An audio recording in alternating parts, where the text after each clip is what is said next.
Welcome to Nana classes. दोस्तों, नाना classes के YouTube channel पे आपका स्वागत है। आज है 9 मई 2022 और 9 मई 2022 के जितने भी most important Rajasthan current affairs के क्वेश्चन बनते हैं आज हम उनका डिस्कस करेंगे।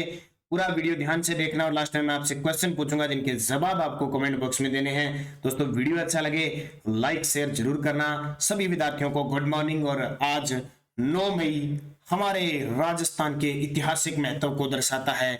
9 मई 1540 के दिन महाराणा प्रताप वीर शिरोमणि महाराणा प्रताप का जन्म हुआ था। तो सभी विद्यार्थियों को महाराणा प्रताप के जन्म दिवस की हार्दिक शुभकामनाएं। इनका जन्म 9 मई 1540 राजस्थान के राजसमंद जिले के कुंभलगढ़ के कटारगढ़ के बादल महल की जूनी कचहरी को 9 मई को हुआ था और उस समय ज्येष्ठ शुक्ल तृतीया थी, वार रविवार था। स्टार्ट करते हैं आज की मोस्ट इंपोर्टेंट क्लास। एक बार फिर सभी विद्यार्थियों को गुड मॉर्निंग। 9 मई 2022 कल के क्वेश्चनों को सबसे पहले रिवीजन करते हैं। अप्रैल 2022 में जारी 100 स्मार्ट सिटी रैंकिंग में उदयपुर को कौन सा स्थान मिला है? दूसरा। और राजस्थान टॉप पे है। एपीआई का 77वां राष्ट्रीय सम्मेलन एपीकॉन 2022 किस शहर में आयोजित किया गया? जयपुर में। डीआरडीओ द्वारा स्वदेशी निर्मित एटीएजीएस गन सिस्टम का सफल परीक्षण कहां से किया गया? पोखरण जैसलमेर से। और ब्राजील डेफ ओलंपिक में अभिनव शर्मा और गौरांशी ने कौन से पदक जीते हैं? स्वर्ण। प्रदेश में युद्ध विधवा छात्रावास का नाम बदलकर क्या रखने की घोषणा की गई है? वीरांगना छात्रावास। राजस्थान आर्थिक समीक्षा 2021-22 स्थिर मूल्यों पर प्रति व्यक्ति आय कितनी की गई है? 81,231। ये कल के क्वेश्चन थे, यानी शनिवार के। कल संडे था, आपको रिवीजन क्लास मिली थी। आशा करता हूं सभी ने वो टेस्ट एक मानकर सभी ने रिवीजन किया होगा। स्टार्ट करते हैं आज की महत्वपूर्ण कड़ी के क्लास। उससे पहले जिस विद्यार्थी ने चैनल को सब्सक्राइब नहीं किया जरूर करें, बेल आइकन का घंटा दबाएं और वीडियो को लाइक और शेयर जरूर करें। और जिस विद्यार्थी ने अब तक हमारा नानक क्लासेज ऐप डाउनलोड नहीं किया ऐप प्ले स्टोर से, वो जरूर कर लें, क्योंकि आपके लिए स्पेशल चल रही है 50% 50 दिन 50 टॉपिक 50 रुपए में टेस्ट सीरीज, जो राजस्थान की हर एक एग्जाम के लिए इंपॉर्टेंट है। जो बीएसटीसी से लेकर आरएच तक टॉपिक वाइज इसमें टेस्ट चल रहा है। रोज 50 क्वेश्चनों का शाम 6 बजे टेस्ट होता है और 6 बजे के बाद 1 साल तक आप कभी भी ये टेस्ट दे सकते हो। 5 अटेम्प्ट इसमें हमने कर दिए। पहले 3 ही बार आप कर सकते थे, 5 बार आप कर सकते हो। 50 दिन चलेगा। 1 मई से स्टार्ट हुआ था और 50 टॉपिक वाइज आपको टेस्ट दिया जा रहा है। निरंतर अध्ययन करें अच्छे तरीके से। मात्र 50 रुपए में आपको ये मिल रहा है। और आज शाम 6 बजे का जो टॉपिक होगा वो होगा उद्योग। राजस्थान के प्रमुख उद्योग का टॉपिक होगा। तो ये शानदार, ये जरूर ज्वाइन कीजिए। जिस भी विद्यार्थी ने ज्वाइन किया, बड़े शानदार तरीके से उनकी तैयारी चल रही है, आप भी करें। और एक और बता देता हूं, जो कंप्यूटर अनुदेशक की तैयारी कर रहे हैं, जो भी विद्यार्थी स्पेशल कंप्यूटर अनुदेशक की तैयारी कर रहे हैं, उनके लिए स्पेशल हमने टेस्ट सीरीज शुरू कर दी, क्योंकि 30 से 35 दिन आपके पास बचे हैं। तो test series daily topic wise आपका टेस्ट है। 35 टेस्ट आपको मिलेंगे, 30 टेस्ट आपको टॉपिक वाइज और 5 लास्ट वाले आपके मेगा टेस्ट होंगे। 199 रुपए मात्र हमने इसका चार्ज रखा है, क्योंकि इसके अंदर आपको राजस्थान जीके और करंट अफेयर्स मिलेगा। 30 दिनों की संपूर्ण तैयारी होगी। खास बात 199 क्यों रखा है? क्योंकि इसके साथ आपको 2021-22 की राजस्थान करंट अफेयर्स की पीडीएफ भी उपलब्ध होगी। और उसका जब जब संडे आएगा, इसमें जो टेस्ट चल रहे हैं उस संडे में इस पीडीएफ के माध्यम से हर 2-2 मंथ के टेस्ट भी होंगे। और आप ज्वाइन कीजिए नाना क्लासेज, और उसमें टेस्ट प्रक्रिया की शेड्यूल जारी हो चुका है। उसमें आप सिलेबस देखिए, सिलेबस के अकॉर्डिंग रोज शाम 7 बजे आपको ये टेस्ट मिलेगा। जब तक पेपर नहीं होगा इसकी वैलिडिटी रहेगी और 5 बार इसको आप अटेम्प्ट कर सकते हो। तो अब इंतजार मत कीजिए जो कंप्यूटर अनुदेशक के बच्चे हैं, क्योंकि आपने बहुत सारा टाइम अब बिता लिया। अब ये टेस्ट प्रक्रिया के बहाने आप अच्छे तरीके से तैयारी कर सके। स्पेशल आपके लिए लेके आए, जल्दी लैब असिस्टेंट के लिए भी हम लेके आएंगे। तो स्टार्ट करें हैं आज के करंट अफेयर्स की क्लास। पहला प्रश्न देखिए, राजस्थान ग्रामीण ओलंपिक का आयोजन कब से कब तक किया जाएगा? राजस्थान ग्रामीण ओलंपिक का आयोजन कब से कब तक किया जाएगा? पिछले 1.5 साल से लगातार कहा जा रहा है कि ग्रामीण ओलंपिक होंगे, ग्रामीण ओलंपिक होंगे, लेकिन ये कोरोना का साया लगातार किया जा रहा है। लेकिन अब सरकार ने फिर इसकी तारीख घोषित की। पिछले नवंबर के अंदर 2021 के अंदर, पहले ये जनवरी 2021 के अंदर होने थे लेकिन नहीं हुए, फिर नवंबर 2021 में होने थे फिर नहीं हुए। अब इसकी तारीख आई है 29 अगस्त से 2 अक्टूबर 2022। 29 अगस्त से 2 अक्टूबर 2022 कौन से? राजस्थान ग्रामीण ओलंपिक गेम, जिनका नाम बदलकर राजीव गांधी ग्रामीण ओलंपिक कर दिया, आपको पता है। अब देखिए पूरी डिटेल। 29 अगस्त से 2 अक्टूबर, ये तारीख क्यों दे रहा हूं? क्योंकि पेपर में पूछे जाएंगे, बहुत बड़ी बात है। पहली बार इतने बड़े स्तर पर ग्रामीण ओलंपिक हो रहे हैं। देखो राजस्थान में ग्रामीण ओलंपिक का आयोजन किया जाएगा। 35 दिन तक चलने वाले ग्रामीण ओलंपिक में 15 साल से 70 साल के 27 लाख से ज्यादा खिलाड़ी शामिल होंगे, जिसमें कबड्डी होगी, शूटिंग होगी, वॉलीबॉल होगी, टेनिस बॉल होगी, खो खो और वॉलीबॉल, हॉकी डबल आ गया। Kabaddi 1, shooting 2, tennis ball 3, kho kho 4, hockey 5 और वॉलीबॉल 6, यानी 6 गेम है, ये डबल आ गया। 6 गेम इसमें है। 44,000 गाँव में होगा आयोजन। ग्रामीण ओलंपिक खेलों का आयोजन गांव, ग्राम पंचायत और ब्लॉक स्तर पर किया जाएगा, जिसमें प्रदेश के 44,795 गांव और 11,341 ग्राम पंचायतें और 352 ब्लॉक स्तर पर इन खेलों का आयोजन किया जाएगा। ग्रामीण ओलंपिक खेल 2 फेज में आयोजित किए जाएंगे। पहले फेज में ग्राम पंचायत स्तर पे होगा, दूसरे फेज में ब्लॉक स्तर पे आयोजित किया जाएगा। ये आपको अच्छे तरीके से याद रखना है। 6 गेम याद रखने हैं। 15 से 70 साल इसमें भाग लेंगे। 29 से 2 अक्टूबर तक ग्रामीण ओलंपिक खेलों का आयोजन किया जाए। तो ये इंपॉर्टेंट है राजस्थान के संदर्भ। दूसरा प्रश्न देखिए, राजस्थान के मियां का बाड़ा रेलवे स्टेशन का नाम बदलकर महेशनगर हॉल्ट कर दिया है, यह किस जिले में है? क्या नाम था? मियां का बाड़ा रेलवे स्टेशन था, उसका नाम बदलकर महेशनगर होल्ड कर दिया है। ये बाड़मेर जिले में। कहां पे? बाड़मेर जिले में। ये देखिए महेशनगर होल्ड कर दिया है मियां का बाड़ा स्टेशन 2 था। कहां पे? बाड़मेर में। दौरे दिखाई दे रहे हैं ना, ये आपको ट्रेन की लाइन दिखाई दे रही है।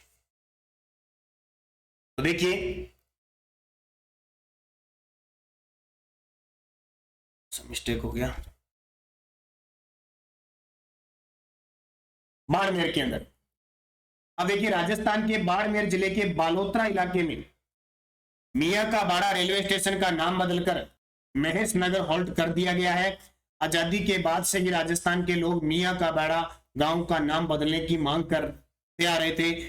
उनका यह दावा है कि गांव का मूल नाम महसरो बाड़ो है, यानी महसरो बाड़ो है, और उसका नाम क्या कर दिया? मियां का बाड़ा कर दिया। इसलिए लोग विरोध भी कर रहे थे, लगातार मांग की जा रही थी कि इसका नाम बदले।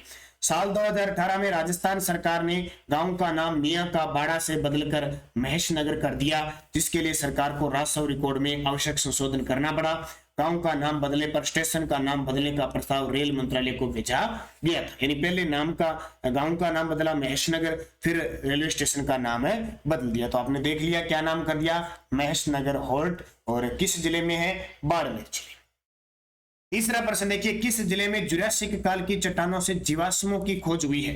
किस जिले में जुरासिक काल की चट्टानों से जीवाश्मों की खोज हुई है? तो ये जैसलमेर के अंदर। और जैसलमेर के अंदर जब भी इसके नाम आते हैं तो जैसलमेर का नाम आता है। राजस्थान विश्वविद्यालय के भूगर्भ शास्त्र विभाग के सहायक आचार्य डॉक्टर जितेंद्र कुमार शर्मा ने जैसलमेर में जुरासिक कालखंड की चट्टानों से जीवाश्मों की खोज की है।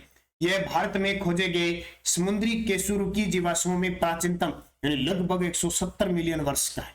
इसमें मछलियों की विलुप्त फैमिली पिकनाडोंट व हाइपोडोंट व मगरमच्छ के दांत शामिल है। यानी इस प्रकार के एप्नोडोंट ये प्रजाति है और मगरमच्छ के दांत मिले, क्योंकि हम कहते हैं ना मरुस्थल पहले टेथी सागर दलदली भूमि थी, उसके बाद धीरे धीरे सूख गया, सरस्वती नदी बहती थी, टेथी सागर का अवशेष है। पहले यहाँ सागर हुआ था, दलदली क्षेत्र हुआ करता था, और पानी का भाव जैसे जैसे कम हुआ ऊंची भूमि होगी और मरुस्थल बन गया। और जब भी हम जैसलमेर में पढ़ते हैं ना कि राष्ट्रीय मरु उद्यान में आकल वोकिल पार्क यानी जीवाश्म पार्क उद्यान के अवशेष कहाँ मिले हैं? जैसलमेर के अंदर। बात जैसलमेर की आई है तो ये देखिए राजस्थान का सबसे बड़ा क्षेत्रफल की दृष्टि से जैसलमेर जिला, जिसकी सीमा एक तो क्षेत्रफल में सबसे बड़ा है लेकिन जनसंख्या में सबसे छोटा है। इसकी सीमा लगती है पाकिस्तान से, और कितनी लगती है? 464 किलोमीटर लगती है। और ये आकार में देखो शपथ बहुभुज आकार का है। यहाँ का प्रसिद्ध है मरु महोत्सव। मरु महोत्सव बनाया जाता है, बड़ा शानदार तरीके से विदेशी पर्यटक भी यहाँ पे आते हैं। तो मरु महोत्सव फरवरी महीने के अंदर बनाया जाता है, ये चर्चा में है। और अब की बार 1 दिसंबर 2021 को दिल्ली से बाहर पहली बार बीएसएफ का स्थापना दिवस इस जैसलमेर के पूनम स्टेडियम में बनाया गया था। यह एकमात्र एक नदी बहती है जिसका नाम है मसूरदी नदी या कांकनी नदी, एक ही जिले में बहती है और राजस्थान में आंतरिक प्रवाह की सबसे छोटी नदी मानी जाती है। यहाँ का एक स्थान है गोटारू जो गैस भंडारों के लिए भी प्रसिद्ध है। कौन सा? जैसलमेर के अंदर। बाकी इसके पंखों की नगरी किसको कहते हैं?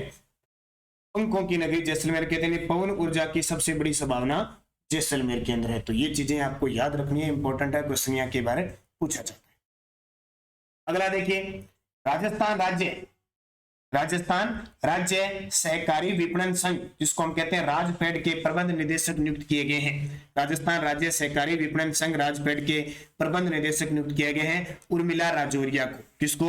उर्मिला राजौरिया को। अब प्रश्न सबसे ज्यादा ये आता है, या तो ये पूछा जाता है कि इस राजफेड की फुल फॉर्म क्या होती है, तो राजस्थान राज्य सहकारी विपणन संघ लिमिटेड इसकी फुल फॉर्म होती है। इस राजफेड की जो स्थापना याद रखना 26 नवंबर 1957 को हुई थी। 1957 का पॉइंट अच्छे तरीके से पढ़ना। 26 नवंबर 1957 को इसकी स्थापना हुई थी और इसका मुख्यालय कहां पे है? जयपुर के अंदर। कहां पे? जयपुर के अंदर। अब देखिए, भारतीय प्रशासनिक अधिकारी उर्मिला राजौरिया ने राजस्थान राज्य सहकारी विपणन संघ लिमिटेड राजफेड यानी Rajasthan state cooperative marketing federation के प्रबंध निदेशक का पदभार संभाला है। उन्होंने इस पद पर निवर्तमान प्रबंध निदेशक सुषमा अरोड़ा का स्थान लिया है। तो इसको आप अच्छे तरीके से याद रखना। एक राजफेड है, एक हम बार बार पढ़ते हैं कॉनफेड। कॉनफेड पढ़ते हैं ना। कॉनफेड की स्थापना 1967 में हुई थी। कॉनफेड की स्थापना कब हुई थी? 1967 में हुई थी। एक हम पढ़ते हैं आरसीडीएफ यानी राज्य डेयरी विकास निगम, इसकी स्थापना 1975 को हुई थी, मुख्यालय जयपुर के अंदर। क्योंकि इनके नाम चेंजिंग होते रहते हैं, ध्यान रखना। कई किस्में मिला दिया, कई किस्में मिला दिया, ये पूछे जाते हैं, तो ये आपके लिए इंपॉर्टेंट है। अगला देखिए, पंजाब के अमृतसर के अटारी बाघा बॉर्डर की तरह किस राज्य की बॉर्डर पर रिट्रीट सेरेमनी आयोजित की जाएगी? ये बहुत इंपॉर्टेंट है। और कल परसों मैंने आपको टेलीग्राम पे फोटो भी भेजी थी, मैं खुद कुछ दिन पहले ही जाके आया था।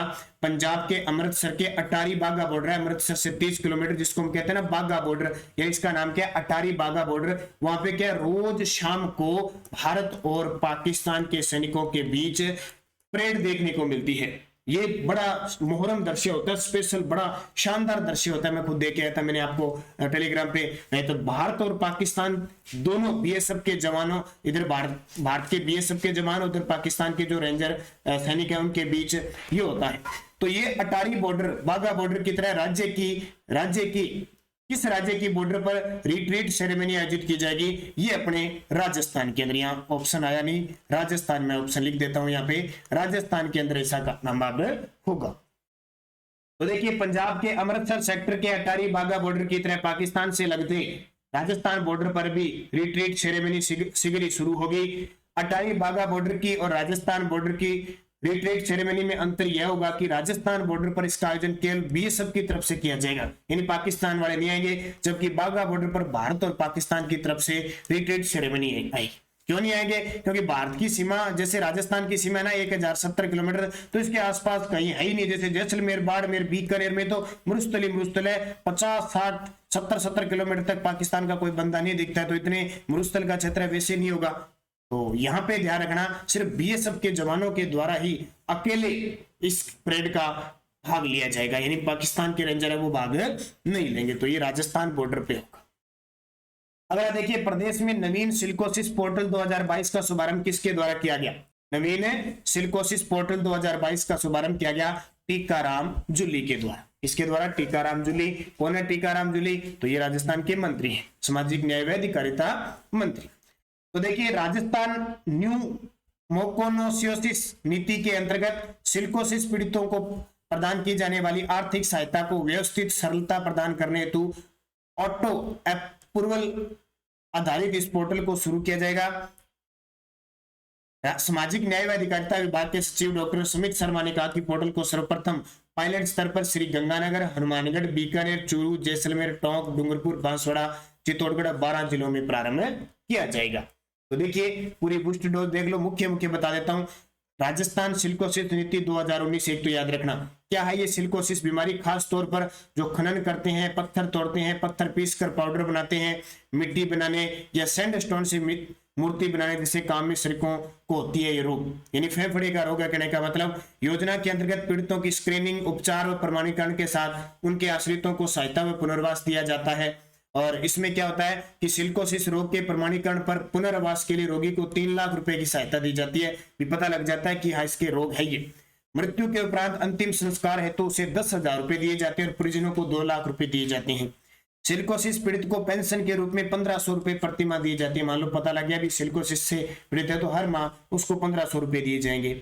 इसके अलावा सिलिकोसिस विधवा पेंशन के अंतर्गत 55 वर्ष की आयु तक 500 रुपए प्रति माह, 55 से 60 वर्ष की आयु तक 750 रुपए प्रति माह, 60 से 75 वर्ष की आयु तक 1000 रुपए प्रति माह, 75 से अधिक आयु पर 1500 रुपए प्रति माह दी जाती है। तो ये हमारे लिए इंपॉर्टेंट है। और सिलिकोसिस नीति पर काम करने के लिए हाल ही में 24वें ई गवर्नेंस सम्मेलन हुआ था हैदराबाद में, उसमें नागौर को बेस्ट जिले का अवार्ड भी मिला था। 7 नंबर देखिए, प्रदेश के पहले गैर सरकारी निःशुल्क टेलीमेडिसिन सेंटर आत्मविश्वास केंद्र का उद्घाटन किस जिले में किया गया। तो आत्मविश्वास केंद्र का जो उद्घाटन है वो अलवर जिले के अंदर किया गया। देखिए क्या है, तो प्रदेश के पहले गैर सरकारी निःशुल्क टेलीमेडिसिन सेंटर आत्मविश्वास केंद्र का उद्घाटन अलवर जिला मुख्यालय पर किया गया। यहाँ सामाजिक कल्याण विभाग की सभी योजनाएं संचालित हो गई और यह प्रयोग सफल होने पर इसे पूरे प्रदेश में जन सहभागिता से लागू किया जाएगा। ये आज के इंपॉर्टेंट क्वेश्चन। पीडीएफ हमारी टेलीग्राम पे आपको Nanak classes Rajasthan current affairs नाम से ग्रुप बना हुआ है, जरूर ज्वाइन कीजिए क्योंकि आपको वहां लिंक, पीडीएफ, कोई भी सूचना होती है वो सब प्राप्त हो जाती है। और इसके अलावा हमारी राष्ट्रीय अंतरराष्ट्रीय जो की क्लास है वो प्रताप क्लासेज पे आपको टेलीग्राम पे सूचना मिल रही है। अब पिछले वीडियो का क्वेश्चन क्या था, अप्रैल माह की रिपोर्ट में देश में सर्वाधिक बेरोजगारी किस राज्य में आंकी गई। तो सभी का जवाब था हरियाणा में और दूसरे नंबर पर अपना राजस्थान है। अब क्वेश्चन फॉर यू, आपको जवाब देना है अप्रैल 2022 में जारी 100 स्मार्ट सिटी की रैंकिंग में उदयपुर को कौन सा स्थान मिला है, पहला, दूसरा, 9वां, 12वां। सही जवाब आपको कमेंट बॉक्स में देना है। यस्टरडे डोज क्या थी, राजस्थान की तीसरी सबसे ऊंची चोटी कौन सी थी, देलवाड़ा। राजस्थान सरकार द्वारा पहली वन नीति कब घोषित की गई, तो 2010 में। ये बार बार प्रश्न आ रहा है। दर्रा मुकुंदरा हिल्स राजस्थान का तीसरा टाइगर प्रोजेक्ट कब बना, 2013 में। ये राष्ट्रीय उद्यान बना था 12 में और 13 में बना टाइगर प्रोजेक्ट। मेजा बांध का निर्माण किस नदी पर है, तो भीलवाड़ा में कोठारी नदी पर है। और इंदिरा लिफ्ट सिंचाई परियोजना राजस्थान के किस जिले में स्थित है, स्वयं माधोपुर में स्थित है। तो ये 5 क्वेश्चन थे। शानदार तरीके से आप सभी विद्यार्थियों ने तहे दिल से कमेंट में जवाब दिए थे। मैंने लगभग आपके कमेंट देखे थे, बहुत शानदार। आप कमेंट में अच्छे तरीके से पढ़ रहे हो और इसी तरह अगर आप पढ़ते रहे तो निश्चित आपको कामयाबी हासिल होगी। नेक्स्ट डोज, किस दुर्ग को जमीन का जेवर कहते हैं। राजस्थान में पतंग महोत्सव किस महीने में बनाया जाता है। राजस्थान में गुरु विशिष्ट अवार्ड की शुरुआत किस वर्ष हुई।